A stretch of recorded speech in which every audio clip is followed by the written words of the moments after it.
Hej och välkomna till Pep Talk, pedagogiska panelen som samtalar om högskolepedagogiska ämnen. I det här avsnittet ska vi tala om muntlig examination. Vad finns det för fördelar och nackdelar egentligen? I slutet kommer ni att få med en lista med praktiska tips.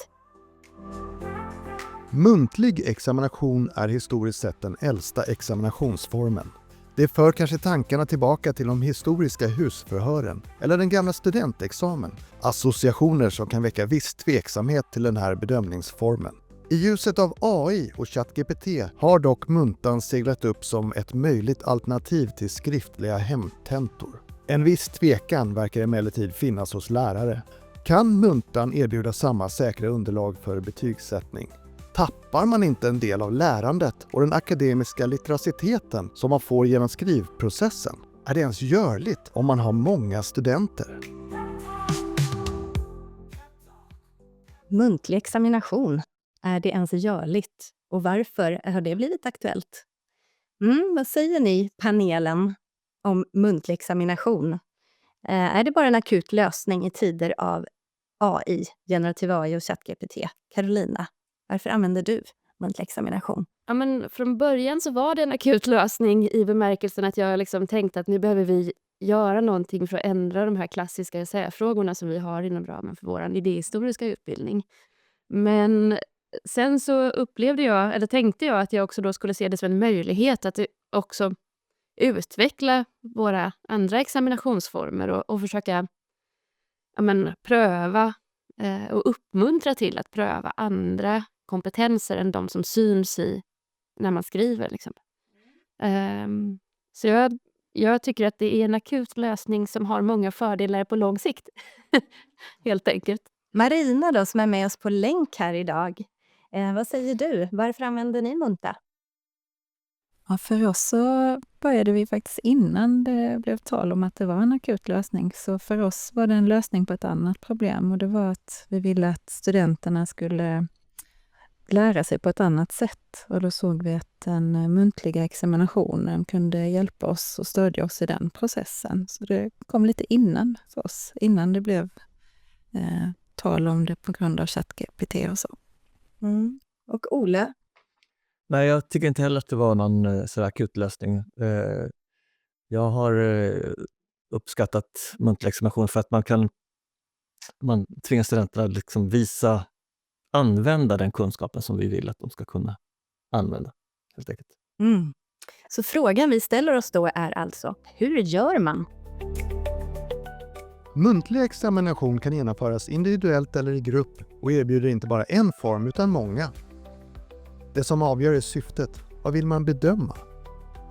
En redovisning eller presentation av ett känt ämne kan visa på ämneskunskap och förståelse, men även på studenters förmåga att disponera innehåll, välja ut fakta och färdighet i muntligt framförande.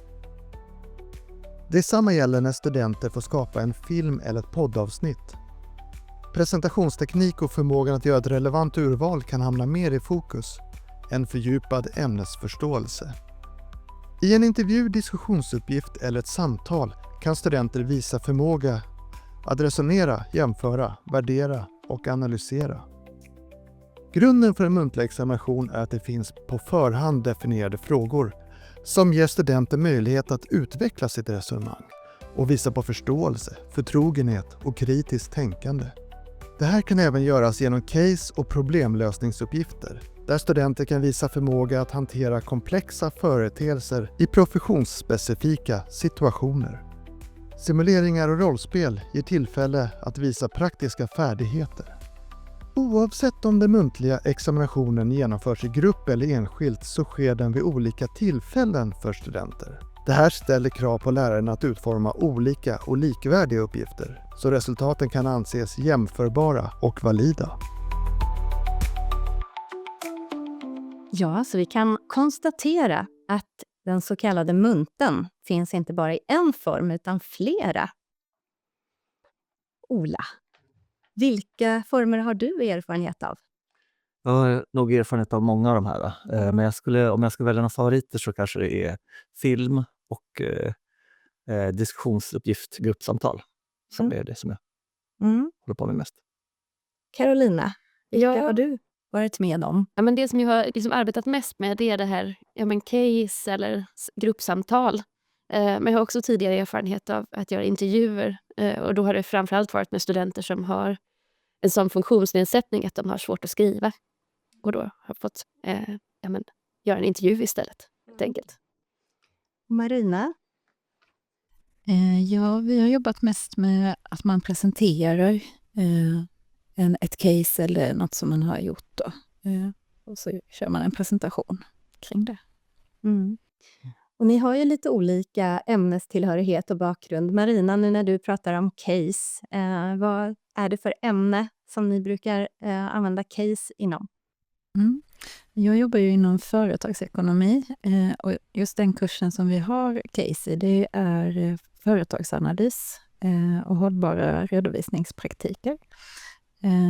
Och där jobbar de då med ett caseföretag, så alla studenterna, eller de jobbar i grupp och så har de varsitt företag där de liksom applicerar den kunskapen som vi ger dem på föreläsningar. Men det blir liksom olika kontexter som de behöver tänka på och så vidare.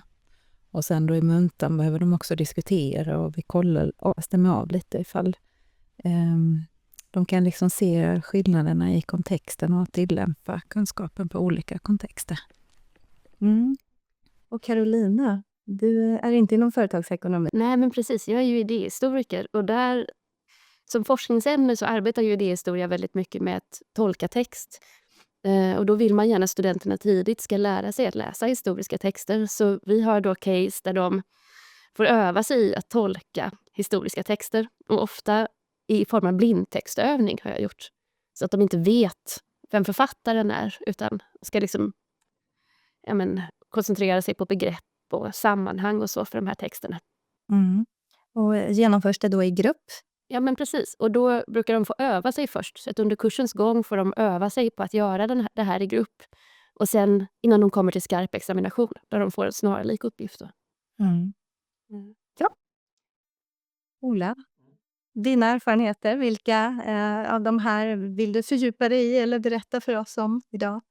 Ja, men jag tror att då ska jag det här med film som en sak som kan vara lite intressant också. Jag jobbar i lärarutbildningen och olika typer av didaktiska verktyg som de studenterna jag träffar ska vara förtrogna med och kunna använda sig av. Och då får de börja med att göra någon slags reklamfilm om en idé som de har, som löser ett problem. Som utvecklar samhället mot ett mer hållbart samhälle till exempel. Och den här filmen är bra för att de får träna på att kanske välja vilka saker som känns centralast. Och så. Men sen så går det här över till en gruppdiskussion där man sen analyserar det här lite mer på djupet och sätter saker mot varandra. Så där samtalet mellan studenter blir ett viktigt möte och som också går att utvärdera. När du säger att det går över till, är det under samma tillfälle eller? Nej, vi pratar om en idéutställning först där de får presentera sina idéer. Och då är det låsta filmer som är klara, som alla får se. Och sen så är ett samtal, lite en slags kamratrespons mellan studenter runt omkring det. Och den här ska alla genomföra. Men den andra delen sen, i grupp om 4, där är det lite skarpare läge då. Man blir bedömd. Intressant. Ni som har case här nu, är de här casen, du sa att det var en ny text, så att det är obekant för dem, de kommer till ett nytt material men är van vid formen. Ja, men precis. Och sen är upplägget då att de ska att de i den här muntliga delen av tentamen ska försöka hjälpa varandra också att göra en så god prestation som möjligt. Så jag försöker hålla mig ganska passiv och låta dem arbeta med den här texten, helt enkelt. Ja, men tack för era berättelser här om hur. Då är frågan om vad man bedömer i muntlig examination. Vad kan man egentligen bedöma och inte bedöma? Kan muntor verkligen ge underlag för olika betygssteg? Kan man bedöma olika kunskapsformer? Kan man bedöma högre ordningens förmågor? Ja, vad kan man bedöma egentligen? Och inte?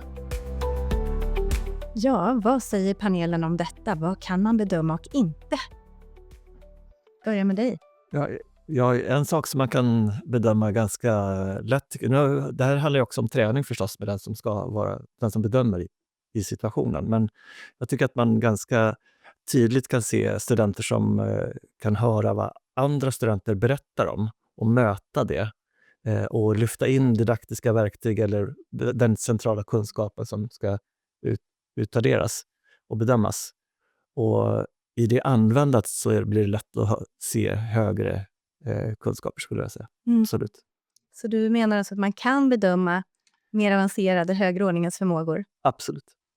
Ja, men det tycker jag. Marina, vad säger du då? Kan du få underlag till flera betygssteg med hjälp av den muntliga examinationen? Men jag tycker att det är en väldigt bra form för att få det.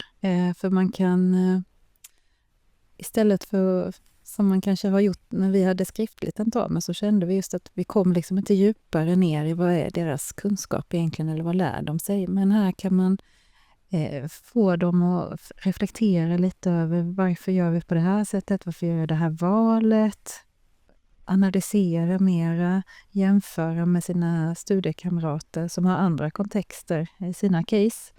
Så för oss så det tycker jag gett en mycket bättre förmåga att kunna liksom lära sig på lite djupare nivå. Carolina, du har sagt att du också upplever att studenter får större möjlighet att visa självständighet. Ja, men precis. Jag upplever faktiskt tvärt emot kanske vad man kan förvänta att det är mycket lättare att bedöma de högre ordningens förmågor eller vad man ska säga. Och att se hur självständiga studenterna är när man kan följa deras resonemang. Och liksom, tolkningsvetenskap är ju inte att man liksom ska säga det så här det är, utan man ska kunna resonera om på vilka möjliga sätt någonting kan vara. Och det visas ju väldigt tydligt om de kan det i den här formen för examination. Däremot kan det vara svårare att se om de kan liksom datum, sådana absoluta grundkunskaper som väl ligger på en ganska låg då, betygsnivå. Hur tänker ni kring frågornas formulering när ni har de här muntliga? För att få fram just den här lite mer kanske högre nivån på tänkande. Hur gör du till exempel? Ja, men dels så har vi de ju en text då som de får och den läser jag upp och de får den på papper i klassrummet. Men sen så formulerar jag frågor som specifikt uppmuntrar dem då till att resonera eller pröva och experimentera. Ja, men, vilka sammanhang kan man läsa den här texten i och varför då? Så. Ja, men tack. Vi ska gå vidare och fundera kring fördelar och eventuella utmaningar. Och för att få veta lite mer har vi också talat med några studenter.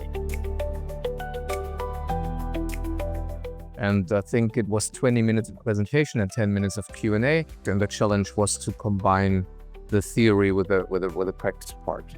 I think that worked quite well because you could refer to experiences that you had. You could elaborate a bit more freely on them, things that spring to your mind while you're talking about it. And then you had the PowerPoint presentation to refer to, also use images and also use certain keywords to elaborate on them and to share experiences and thought. Det tog ju liksom kanske 30-40 minuter och sen var man klar och så fick man resultatet på plats. I think the oral examination could be enough to testify and to check if people did learn and could assure the outcomes. Men jag tror inte man förstod riktigt när man var där att så här, alltså det kändes nästan som en roast session. Och det blir som läraren har ju som en slags maktposition så att när man får alla frågorna så man känner sig väldigt ställd och jag känner mig i efterhand efter första muntan känner mig typ helt värdelös.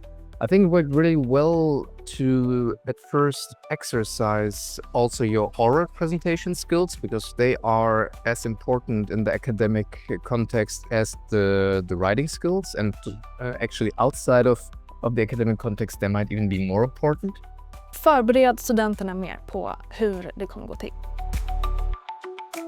Ja, det var några studentröster. Vad säger du Marina? Vad är din upplevelse av dina studenters känslor kring det här med munta?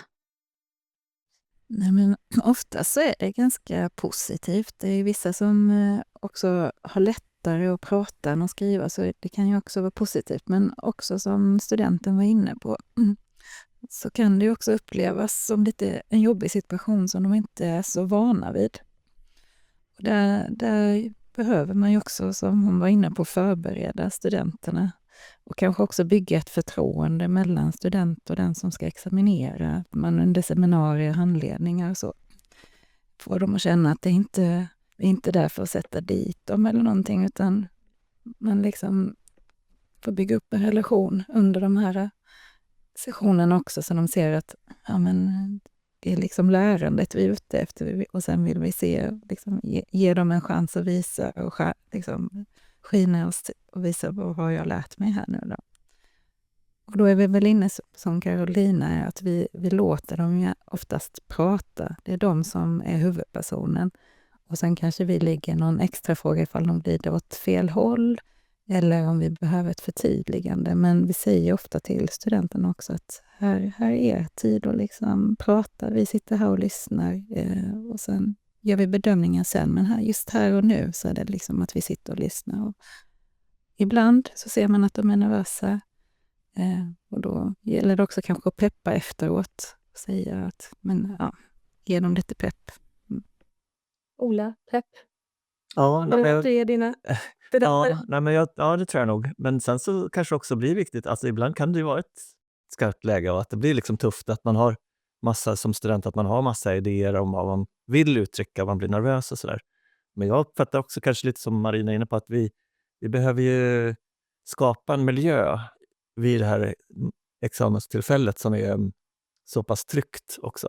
Så att man, trots att det är ett viktigt tillfälle, så har studenterna en chans att få lite ställtid. Det får vara tyst en stund och man får tänka efter.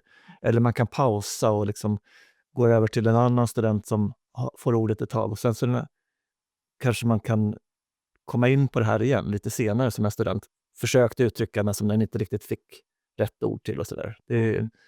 Det tror jag är... Men det här är ju en moderators uppdrag i det här.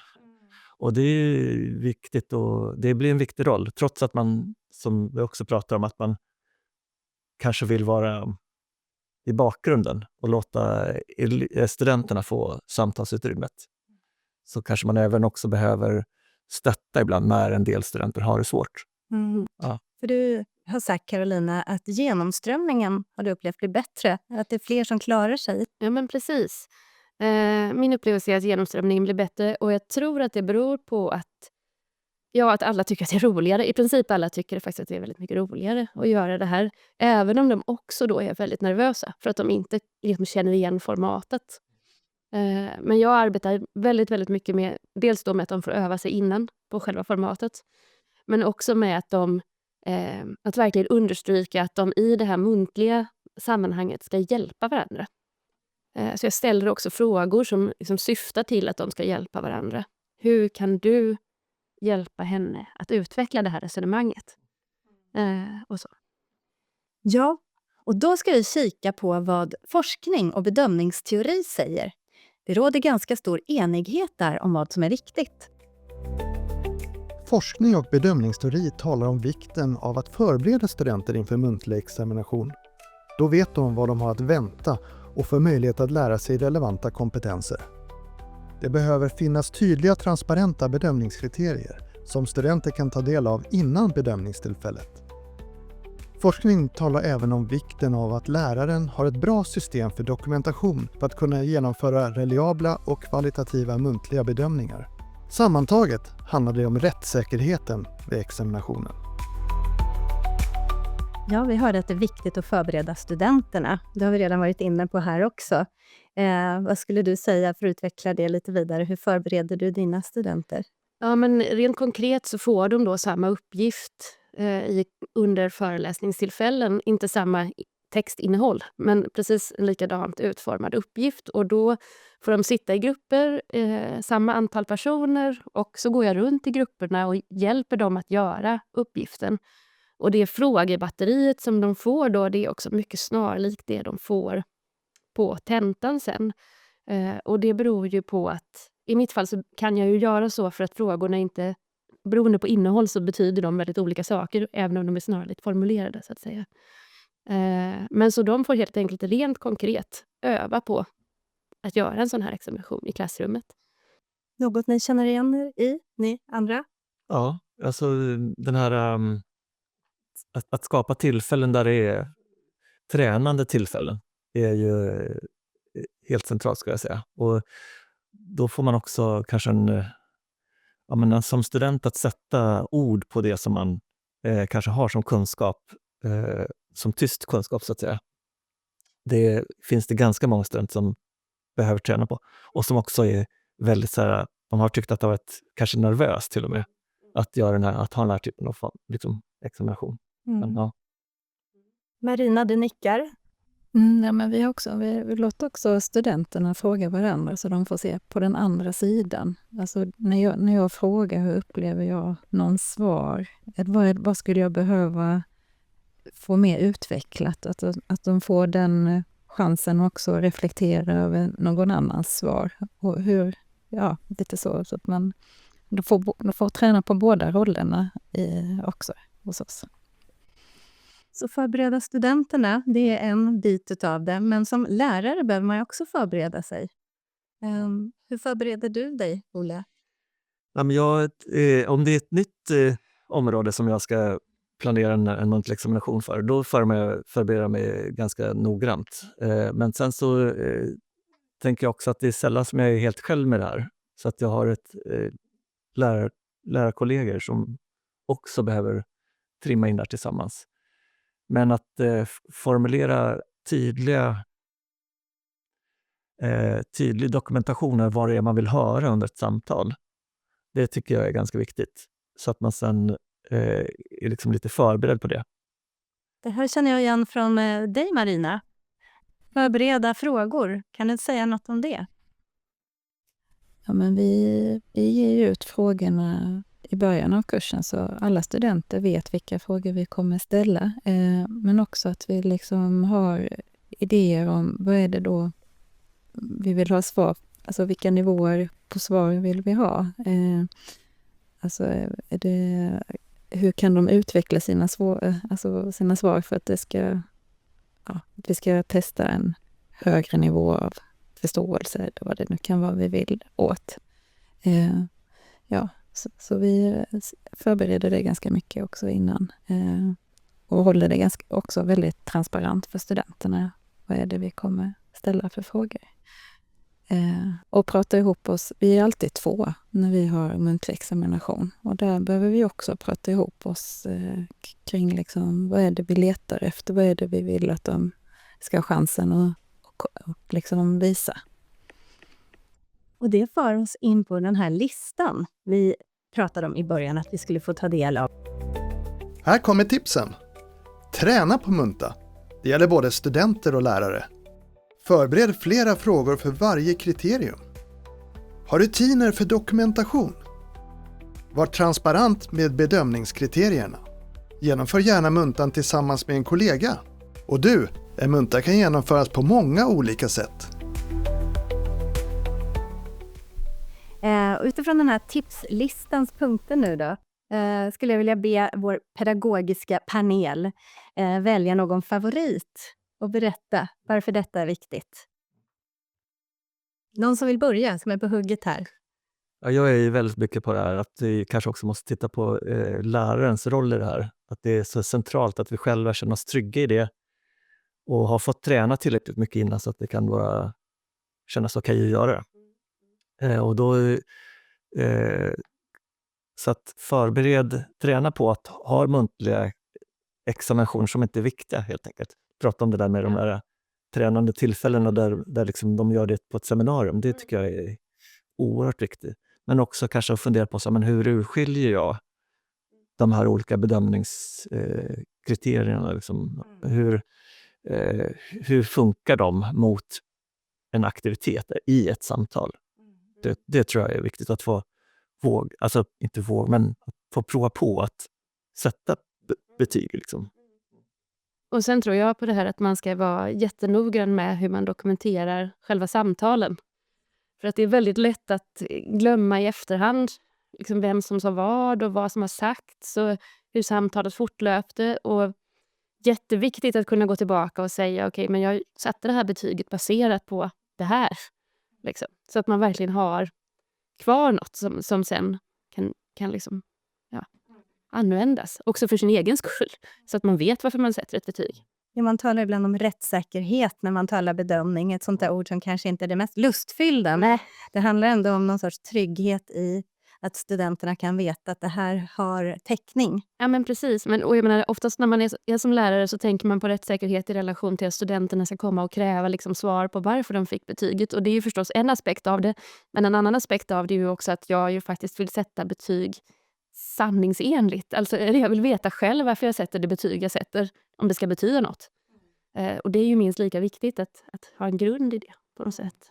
Marina, något kompletterande till slut? Ja, nej, men jag är också inne på det där med dokumentationen som Carolina pratar, men också kanske rutiner kring själva genomförandet. Vi har ju vi har 50 studenter som ska examineras under 2 dagar då. Och då behöver man liksom rutiner också för hur man lägger upp det. Att man behöver pauser emellan där man har tid att liksom diskutera. Vi är alltid också 2 stycken som genomförs och har lite olika roller beroende på vilken fråga som ställs. Så en kanske dokumenterar lite extra och någon försöker liksom leda ifall det behövs någon extra fråga eller komplettera. Så att man lägger upp en rutin också kring under själva den muntliga examinationen. Hur ska vi genomföra det här? Och jag tror också det här med att genomföra med kollegor, i alla fall i vårt fall när de ska presentera någonting, att det är en viktig del. Dels trygghet för mig som examinator, men också för studenterna att det inte bara det finns 2 stycken som kan bedöma. Ja, då är frågan, varför ska man använda munta? Varför är det bra? Det bästa med det ska jag säga är att det här är att studenter måste använda sin kunskap i en kontext. De hör andra studenter prata om någonting som de reflekterar över och så svarar på det. Så att det testar verkligen deras förtrogenhet med kunskaper och hur de kan använda den kunskapen. Ja, men jag tycker att man ska göra det därför att det är så väldigt roligt. Och att även studenterna upplever att det är något som de gör som är på riktigt. De gör liksom ett riktigt arbete. Att nästan som en liten riktig forskningsuppgift. Och det är ju jättevärdefullt. Jag skulle säga att det ger möjlighet att använda saker som vi kanske tror att vi behöver gå ifrån. Och sen så är det mycket roligare än att läsa massor av tentor. Jag håller med också. Ja, verkligen.